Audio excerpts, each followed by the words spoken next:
Halo Happy Investor, kembali lagi dengan NH Korindo Sekuritas. Kali ini akan memaparkan salah satu emiten yang akan listing di Bursa Efek Indonesia, yaitu PT Janu Putra Sejahtera Tbk dengan kode emitennya AYAM. Kita lihat untuk company profile dari emiten ini dulu.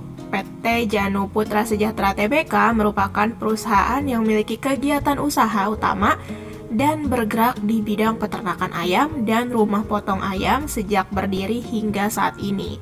Produk dan jasa yang dijual oleh perseroan yaitu DOC parent stock, kemudian ada DOC ayam broiler, ayam hidup, karkas ayam, telur komersil, dan jasa rumah potong ayam. Kemudian untuk saat ini, perseroan memiliki 2 lokasi kandang breeding parent stock yang berlokasi di Ngawis dan Purbalingga. Sementara peternakan ayam broiler ini berlokasi di Klerong dan Sleman. Kemudian di sini kita bisa lihat kegiatan dari emiten ayam ini, yang mana perseroan dan entitas usahanya memiliki 4 lini kegiatan usaha, antara lain pembibitan ayam parent stock dan hatchery, kemudian peternakan ayam broiler, rumah potong ayam, serta peternakan ayam petelur.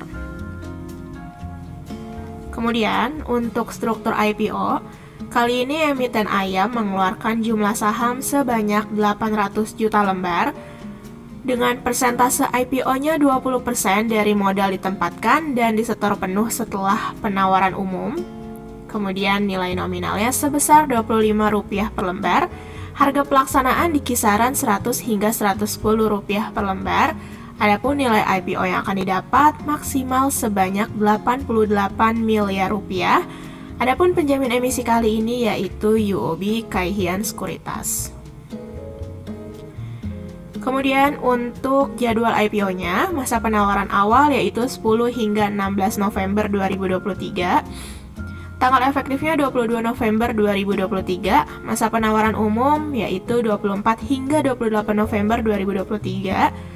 Tanggal pencatatannya yaitu 28 November, kemudian tanggal distribusi sahamnya 29 November, dan tanggal pencatatan di Bursa Efek Indonesia yaitu 30 November 2023. Kemudian, dana hasil IPO ini akan digunakan secara rinci oleh emiten. Rp40,6 miliar ini digunakan untuk pembelian beberapa bidang tanah di Desa Ngawis, Kecamatan Karangmojo, Gunung Kidul, Daerah Istimewa Yogyakarta.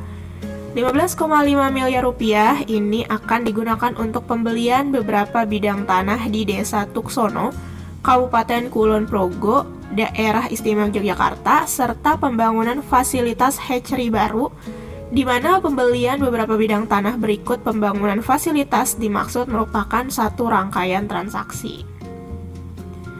Kemudian, Rp11,5 miliar ini akan digunakan untuk pelunasan seluruh utang usaha perseroan kepada PT Janu Putra Abadi selaku entitas asosiasi perseroan. Sementara sisanya akan digunakan perseroan untuk modal kerja, termasuk namun tidak terbatas untuk pembelian parent stock day old chicks berdasarkan perjanjian atas penyedia parent stock DOC yaitu nomor 21 JPA GPS MKR TPS 06/2023 per tanggal 21 Juni 2023 antara perseroan dengan JPA.